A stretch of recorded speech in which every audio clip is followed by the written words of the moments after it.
Hey guys, mining game progress report day 4, the fourth day where we're learning how to code from scratch, having never coded properly in any language at all other than some super basic HTML like 5 years ago. And I mean super basic. The website I created was a Web 2.0 hideous monstrosity. So, what have we done in the last 24 hours? And the answer is, as you can see visually, not much in that term. So we got a lot of under the hood stuff that we had to deal with. So before we get started on that though, you might notice that this is in a different channel called 13 Characters. 13 Characters is going to be the name of the game development group and the name of this channel, the name of my Twitch channel, and everything going forward. Just because I want to be able to create these sort of... one of the things that I found when I was looking at other people who have done these kind of development logs and all that sort of stuff is that they're actually a pain in the ass to find. And they also don't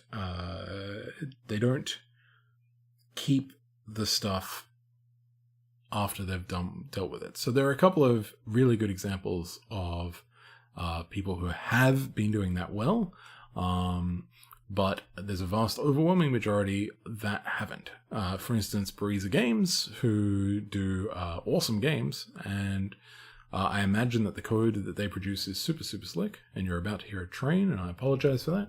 But he doesn't keep any of his stuff.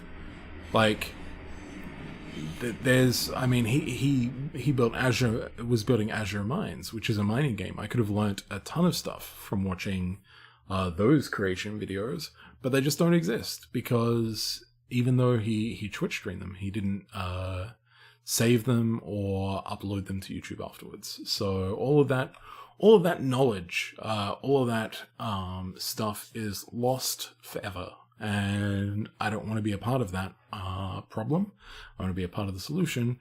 So both live streaming and video creation will be done mostly on this channel and my Twitch channel, and they will be kept forever, or as long as this stuff all exists for. So even if I drop dead and stop developing or whatever, you can rest assured that all this content will continue to exist. So, okay, let's actually get into this. So, one of the questions that I was asked by a guy who's also learning to code and script for the first time was, he wanted to see sort of like how I visualized my 3D generation script. And it wasn't just done in my brain as much as you might think. So on the left here, we have what I did in MS Paint, which was a visual representation of the block that I had, which is this part here, and then all the blocks that I wanted to generate. Okay, so I created this terrible thing, and we've got the y-axis here, and the x-axis here, and z-axis here, and I think we actually technically sort of inverted those. It should be the other way around, but it doesn't really matter. What matters is that we built this representation, this layered representation of the blocks to figure out how we would generate it. And this sort of mauve line here was designed to be like, okay, these are the blocks that I want to generate in like one sweep. What can I do just to generate these blocks? Because originally what I thought I would have to do is I would have to have 9, 18... No, 3, 6... Yeah, I originally thought I would have to have 9 generation loops. Okay? Where I'd essentially just do this row, and then this row, and then this row, and then this row, and this row, and this row, and so on, right? And it was going to just be super basic math, and that's okay. There's no problem doing it this way. As long as you realize that, hey, eventually you're going to have to come back and make that more efficient if you want to. I guess. You don't have to, but it's probably better if you do. So that kind of script, sort of, which had like all these variables that I needed to add and all this sort of stuff. And I was literally using a for loop here and then just not realizing how stupid that was to not be using it for the actual coordinates in any way, shape or form. It wasn't until probably a couple of hours after this, when I was actually writing the script, where I sort of realized, hang on a second, we could just do what we did in the initial mining layout, because that's the other funny thing. We'd already built a script pretty much like that. Just do it this way. And I know it's Z, X, Y, and it's terrible, but it does do all the funky stuff. So, so with that out of the way, it doesn't matter how shit you are at maths. You can make this work, seriously.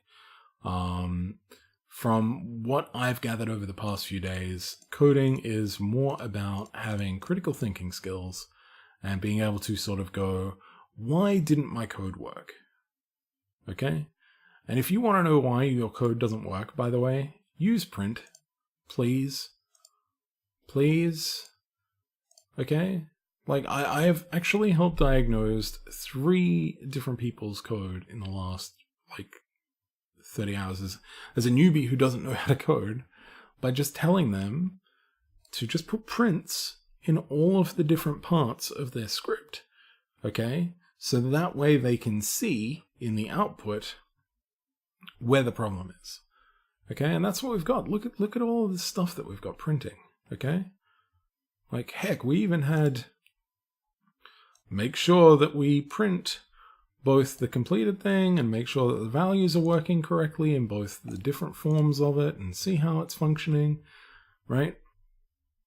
Yeah, we're printing a ton of stuff because print is your friend. You can remove all the prints later. It's fine. Keep them in while you're working on it and making sure that your script works correctly. Make sure to have them at different points of your script, because they are going to be the thing that saves your ass from multiple hours of troubleshooting later on because you didn't do it. So I have solved multiple parts of my problems when my output didn't throw an error because there was nothing technically wrong with my script. It was that I had created my own error that the code wouldn't notice. And the only way that I discovered it wasn't printing what it should have been. And because I knew it wasn't printing what it should have been, I went, hey, I'm missing this bit of print. Where is that in my code? There it is in my code. This mustn't be firing. Why isn't this firing? Oh, it's because of that. I'll fix that, save it, go back in. Oh, look, it works now. Instead of having to scour over all of my code, which, to be fair, is not a whole heck of a lot of code, it's really not. Instead of scouring all over my code, I could just basically turn around and go, or having to write into channels and be like, why doesn't my code work? And then being like, oh, you didn't do this, dummy. I could just figure it out. So don't be afraid to use print liberally, because it's not going to kill you to do so. Alright, so, wow, 8.5 minutes and we haven't gotten into actual progress. So what has been the problem? Why haven't we been able to visually progress more? And I still don't know why this is locked like it is. The answer is we ran into a really, really awesome snag. Okay, you might notice I got a tool now, yay! So the goal was to have a tool that would mine, which is cool. And I've got a couple of thoughts on ways to actually do this still in interesting ways. But before we get into those, what I was like was, hey, I'm creating this tool. So rather than build all the code around it to get it working in the way that I want, what I'll just do is I'll say tool equals script.parent. All right. So we created the tool in, actually, we originally created it in a bad place, but it doesn't matter. We created the tool, we put a local script and a handle in it. You need a handle in it to make the tool work, because it's what your character grabs onto.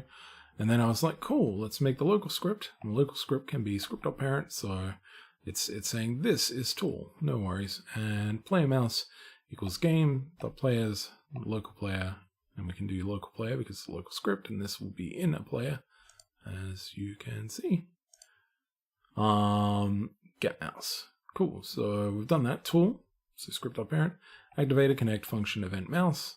So we called it event mouse because we wanted to actually, we did this difference because There are some things that work with one and don't work with the other, apparently, from what I've seen online.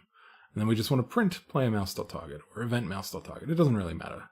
Okay, we want to print the target of the mouse. So, cool. So if I click on this block, we see it is initial block 3, initial block 4, and initial block 5.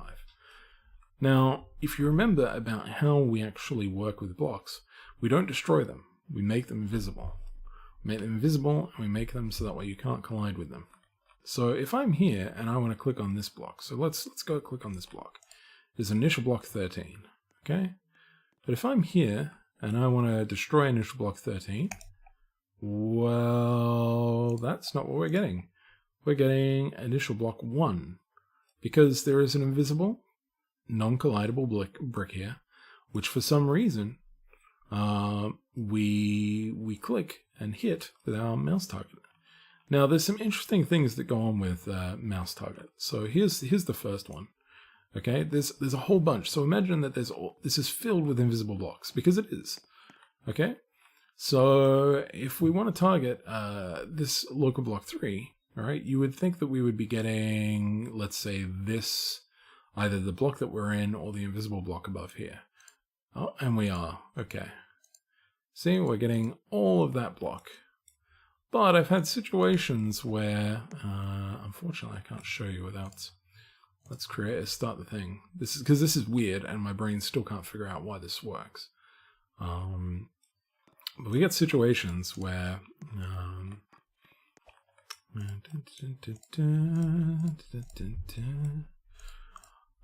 where we should be getting those created blocks, but instead, oh shoot. Instead, we're getting the initial block.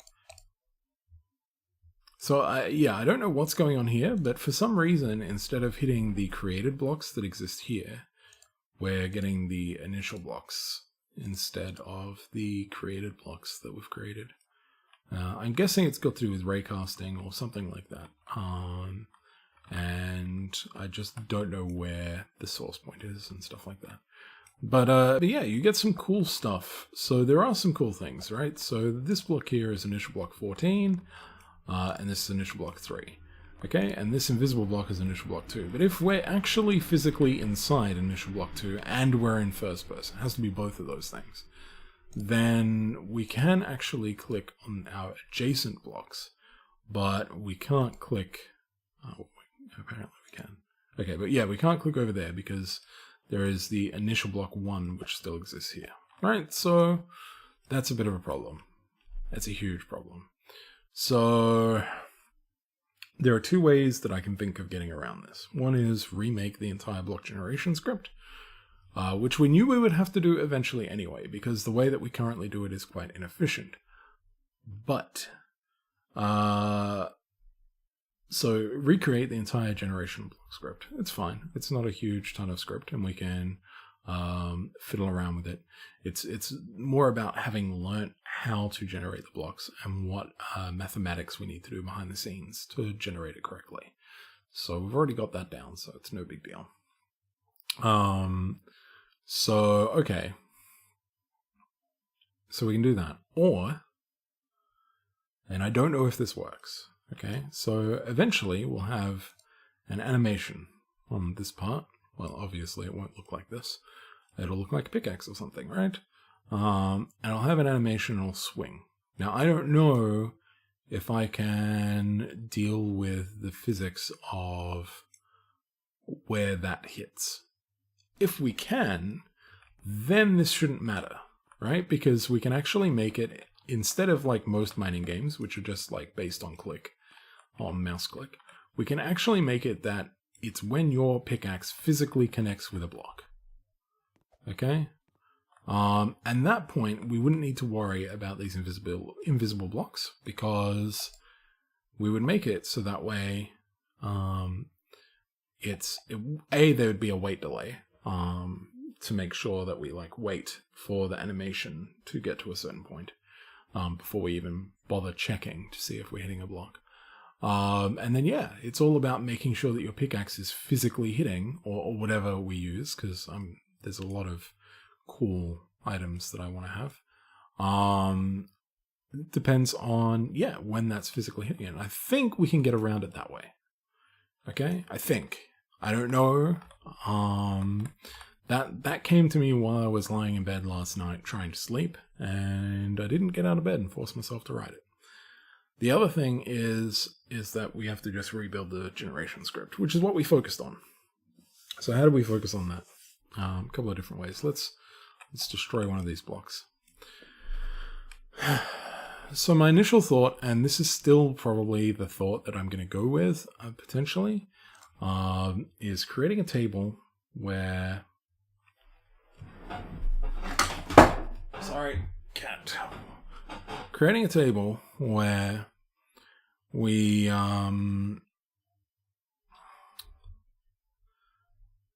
Can't distract me. Creating a table where we grab the XYZ coordinates, put them into the table in the cell that matches the XYZ coordinates, and then just do a check if those XYZ coordinates exist as part of our block generation script.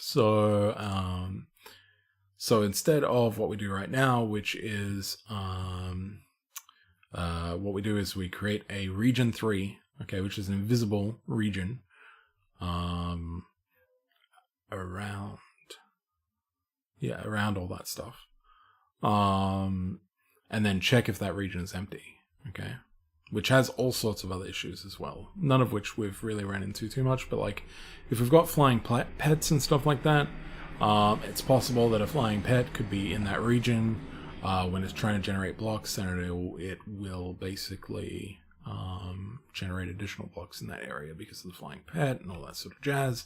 So there's tons of reasons why we don't want to use this. Okay, so instead what we would be doing is we would be like checking the table, if the table cell exists that matches x.y.z, then we can skip things, right? So then we would have like if that cell is empty, then we can run the rest of this, right? So is that cell empty? If that cell is empty, then bam. Yeah, I just thought we could actually make this script a little bit better as well by turning this over here, I guess. Yeah, I don't know. Anyway, it doesn't matter. So that's my thought. That is my serious thought into the way that I think this is going to have to work. But someone mentioned some stuff that I've also sort of been looking into, which was, but our brain didn't get to that point right away, is the point. So the other thought that my brain had was, okay, let's instead see if we can, because that's a huge table, and we don't know how big a table can be before it's inefficient to use that table. Okay, can we have a million value table?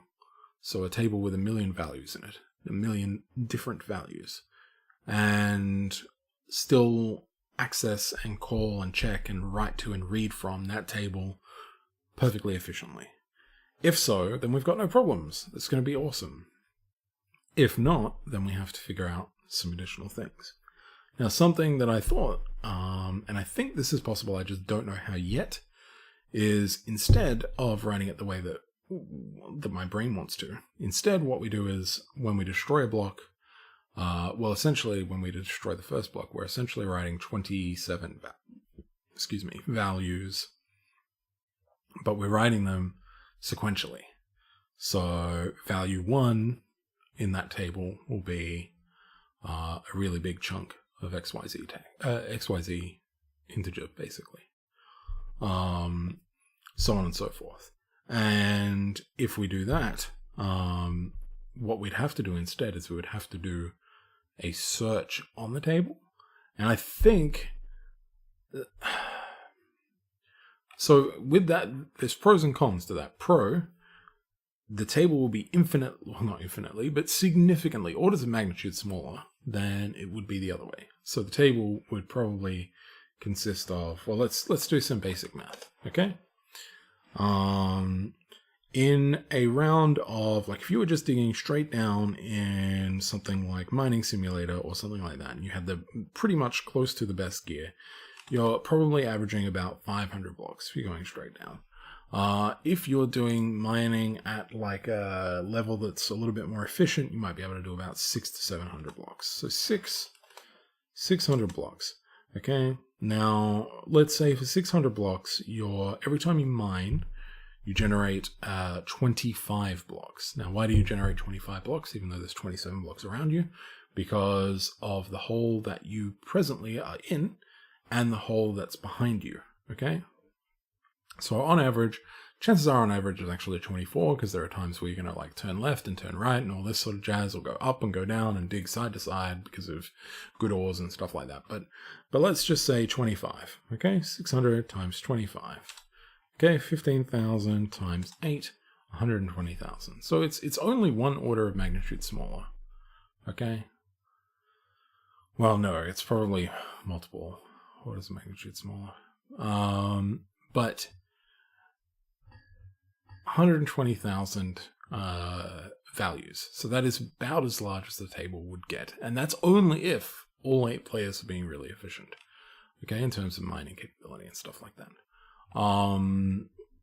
So yeah, I don't know if that's technically better or technically worse. I think it's going to be worse because I think searching a table for a value is going to just use way more CPU cycles than going to a specific column on a table. So right now it's about figuring out what's better, CPU cycles or memory usage. How much memory usage does a 1 million table use? How much CPU usage does calling value 2 million on a table take? How much does reading and writing from that take? Like, I don't know the CPU and memory sort of ideas behind either of those things. So yeah. Now we might not even need to do that. Well, no, we will need to do it, but like, yeah, you know, it's possible that we won't need to necessarily deal with a table like that. But if we can get that on hit stuff functional. So this has been so we had all of those issues.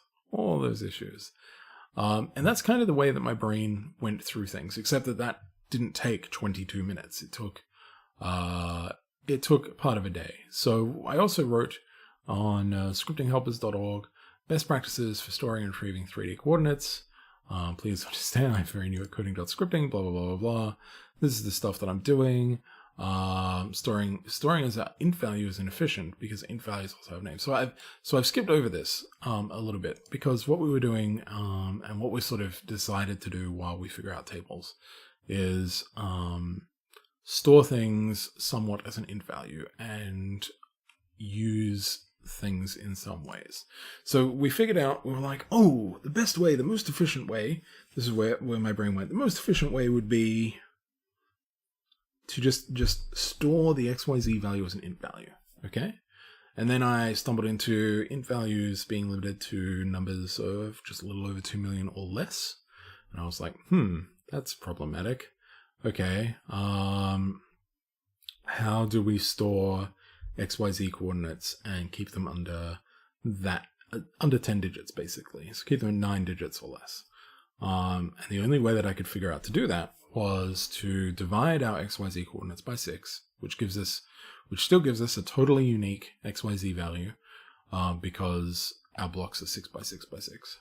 And then move our entire start location to the point where, on average, a miner could mine around 500 blocks in any axis without running into any problems. Okay? So, and that's what we did. We moved to quite high, like 3,000 by 6,000 by 3,000. Dividing that by 6, that means that we're digging at, as you can see here, 500 by 997, or actually it'd be 999 on the first layer, by 500, right? So that is literally this. So if we did that again here, it should say, probably in a different point, but it'd say the same sort of thing. Ish. Here it is, 500, 997, 500, right? So, so yeah, doing that means that you could dig 500 in any sort of X or Z sort of coordinate without any problems. And you could dig up to 1,000 deep. So most players dig down, right? You do get the occasional player that goes straight. And then I was figuring that I could just generate impenetrable rock to stop players from going over that, like unminable rock to stop players from going over that. So that was the thought. So creating a bunch of these, right? Every time. I was like, because storing integers really efficient. I sort of vaguely understand how that works. Integers are way less taxing to store than strings. So we'll just make int values because they're efficient. And that's just not true, because an int value, look at this is an int value. What does an int value have? Well, it has a name, a parent, a value, it's archivable or not, has a class name. All of these things are strings.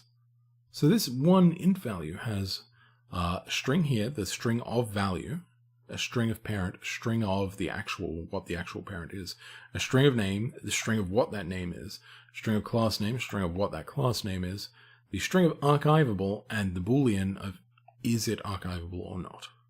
Plus, who knows about these categories, okay? And that's just for one int value. So every time we would be generating that, we'd be generating all this additional crap, okay? So that sucked. But then I thought, okay, what's a string that we already have? What's something that we already have that we can add a string to? And that's where now we've got these created blocks, where each of the created blocks, we're already creating blocks anyway. We're already, I still don't know if creating apart from scratch is better than cloning, but that's beside the point. That's another thing to figure out. The thing that we do here is we've added the XYZ coordinates into the name. Sorry about the train that you're about to hear. So now we can do the same thing that we were doing before with the regions, but now base it off of this and destroy blocks. But what happens when we destroy this block? Well, we'd also have to write a code in that when we destroy this block, we replace it with an int value. But it doesn't matter because an int value is actually more efficient than this block.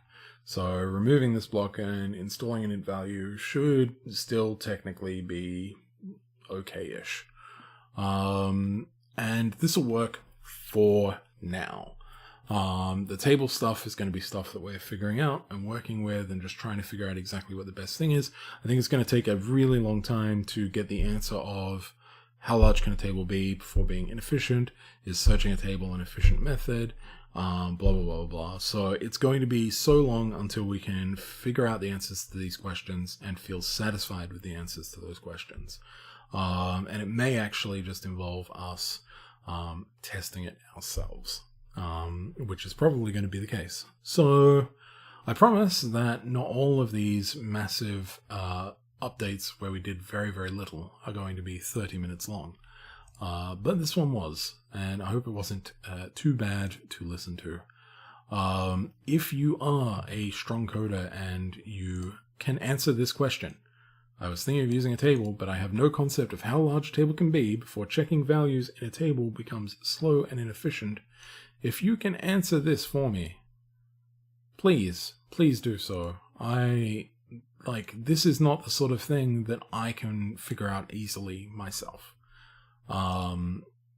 Someone here was like, yeah, use a table. And I was like, cool, I kind of already thought I was going to do that, but I can't use a table before I know that it's the most efficient way. Because the more efficient we make this point, the more efficient we make our block generation, block recall, block everything. The more efficient that gets, the more we can do. the more players we can have, the more cool stuff we can do, the less overhead that takes. Okay, that being the main point of the game. The less overhead that takes, the more room we have to play around with additional things and make it so that way, we can have a mining game where you could effectively mine almost forever. Okay, that would be ideal. That is probably not going to be the case, but that would be pretty cool. I think if we could pull something like that off. Now, I don't think we can, but it's nice to have ideals, even if they're ideals that there's no way in heck you're going to be able to pull off. So that's all right.